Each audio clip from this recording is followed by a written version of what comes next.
My name is Mrs. Bertone, second grade teacher, and I will be reading chapters 53 to 56 in our One School, One Book, Flora and Ulysses, and it begins on page 178 if you would like to follow along.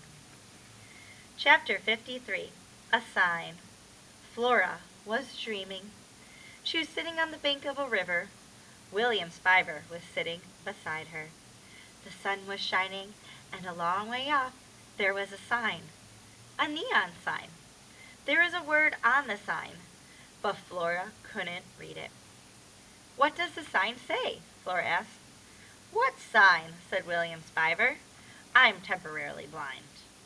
It was comforting to have William Spiver act just as annoying in a dream as he would in real life. Flora relaxed. She stared at the river.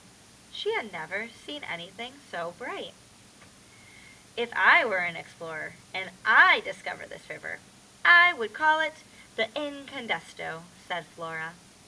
"Think of the universe as an accordion," said William Spiver. Flora felt a prick of irritation. "What does that mean?" she said. "Can't you hear it?" asked William Spiver. He tilted his head to one side. He listened. Flora listened too. It sounded as if someone a long way off were playing a toy piano. "Isn't it beautiful?" said William Spiver. "It doesn't sound much like an accordion to me," said Flora. "Oh, Flora Belle," said William Spiver, "you're so cynical. Of course it's an accordion." The sign was closer. It had moved somehow. The neon letters were blinking on and off, spelling out the words, "Welcome to Blunder Meakin." "Wow," said Flora. "What?" said William Spiver. "I can read the sign." "What does it say?" "Welcome to Blunder Meakin," said Flora. The piano music got louder. William Spiver took hold of her hand. They sat together on the banks of the Incandesto River, and Flora was perfectly happy. She thought, "I don't feel homesick at all." She thought, "William Spiver's holding my hand?" And then she thought, "I wonder where Ulysses is." Okay, page 180, chapter 45, Dear Flora. And here is a little image of Ulysses at the typewriter. And it says, "He will defend the defenseless. He will protect the weak. He will write a poem." The kitchen was dark, lit only by the light above the stove. The squirrel was alone, but he had this strange feeling of not being alone. It was almost as if a cat were watching him. Had Mr. Claus tracked him down? Was he hiding in the shadows, waiting to exact his revenge? Cat revenge was a terrible thing. Cats never forgot an insult. Never. And to be thrown down a hallway backward by a squirrel was a terrible insult. Ulysses held himself very still. He put his nose up in the air and sniffed. But he didn't smell a cat. He smelled smoke. Flora's mother stepped out of the shadows and into the muted light of the kitchen. "So," she said, "I see you helped yourself to my typewriter again. Put your little squirrel paws all over it." She took another step forward.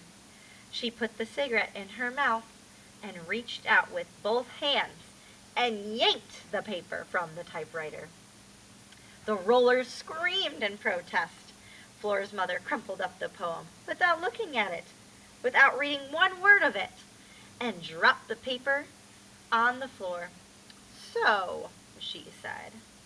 She exhaled a ring of smoke, and the circle floated in the dim light of the kitchen, a beautiful, mysterious O. As he considered the cigarette smoke suspended in the air above him, Ulysses felt a wave of joy and sorrow, both things at once. He loved the world. He loved all of it. Smoke rings and lonely squids and giant donuts, and Flora Belle Buckman's round head, and all the wonderful thoughts inside of it. He loved William Spiver and his expanding universe. He loved Mr. George Buckman and his hat and the way he looked when he laughed. He loved Dr. Measham and her watery eyes and her jelly sandwiches. He loved Tootie, who had called him a poet. He loved the stupid little shepherdess. He even loved Mr. Claus. He loved the world, this world. He didn't want to leave. Flora's mother reached past him and picked up a blank piece of paper and rolled it into the typewriter. "You want to type?" she said. He nodded. He did want to type. He loved typing. "Okay, let's type. You are going to type what I say." But that went against the whole point of typing. Typing what someone else said? "Dear Flora," said Flora's mother. Ulysses shook his head.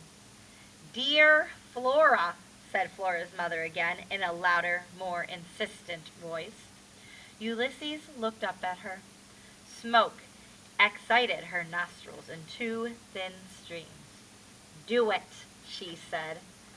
Slowly, slowly, the squirrel typed the words, "Dear Flora," and then, stunned into a dumb willingness, he typed every terrible, untrue word that came out of Phyllis Buckman's mouth. The squirrel took dictation.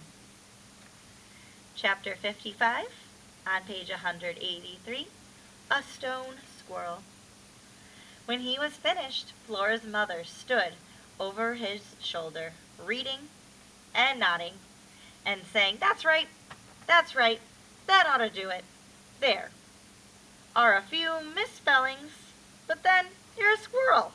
Of course you're going to misspell things." She lit another cigarette and leaned against the kitchen table and considered him. "I guess it's time," she said. "Wait here, I'll be right back." And he did as she said. He waited. She left the kitchen, and he simply sat there, unmoving. It was as if she had put a spell on him. It was as if typing the lies, the wrong words, had depleted him of all ability to act. Once, long ago, in a garden in springtime, Ulysses had seen a squirrel made of stone, gray, hollowed eyes, frozen in his stone paws. He held a stone acorn that he would never get to consume. That squirrel was probably in the garden now, still holding that acorn, still waiting. "I am a stone squirrel," thought Ulysses. "I can't move." He looked over at the words he had typed. They were untrue words. Several of them were misspelled. There was no joy in them, no love, and worst of all, they were words that would hurt Flora. He turned slowly. He sniffed his tail, and as he sniffed, he remembered the words that Flora had shouted at him in the giant "do not." "Remember who you are. You're Ulysses." This helpful advice had been followed by a single powerful word: act. He heard the sound of footsteps. What should he do? What action should he take? He should type. He should type a word. But what word? And then you see him typing. And Phyllis Buckman pulling at him, saying, "No more typing." We're now on page 185, chapter 56. Kidnapped. She woke with a start. The house was incredibly dark. So dark that Flora wondered if she had gone temporarily blind. "Ulysses?" she said. She sat and stared in the direction of the door. Slowly, the rectangle outline of it appeared, and then she could see that it was ajar. "Ulysses?" she said again. She got out of bed and went down the darkened stairs and past the little shepherdess. "You stupid lamp," she said. She made her way into the kitchen. It was empty. The typewriter was unnamed, or unsquirreled. "Ulysses?" said Flora. She walked over to the typewriter and saw a piece of paper glowing white in the dim light. "Uh-oh," she said. She leaned in close. She squinted. "Dear Flora, I am terribly fond of you, but I hear the call of the wild, and I must return to my natural habitat. Thank you for the macaroni and cheese. Yours, Mr. Squirrel." Mr. Squirrel? Call of the wild? Terribly fond? It was the biggest lie that Flora had ever read in her life. It didn't look like Ulysses had written it at all. Only at the very end did the truth appear. 2 letters, F and L.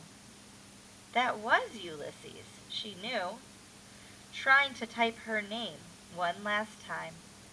Trying to tell her that he loved her. "I love you too," she whispered to the paper. And then she looked around the kitchen. What kind of cynic was she, whispering, "I love you," to a squirrel who wasn't even there? But she did love him. She loved his whiskers. She loved his words.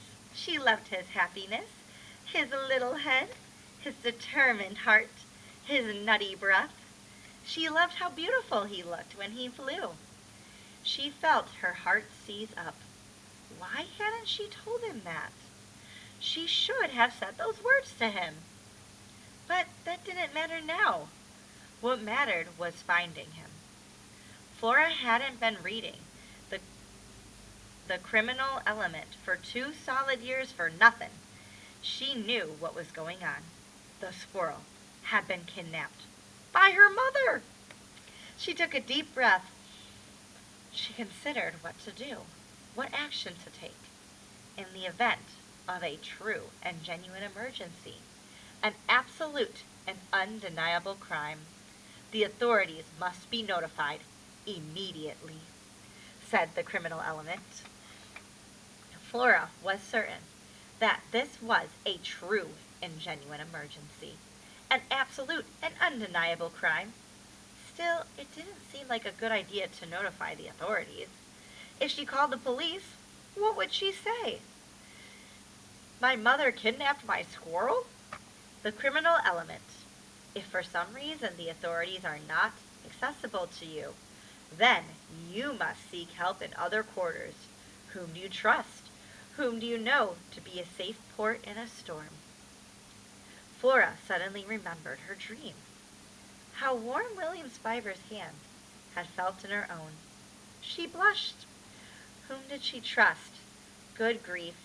She trusted William Spiver. Hope you guys have a great day and have fun continuing to read the book. Bye!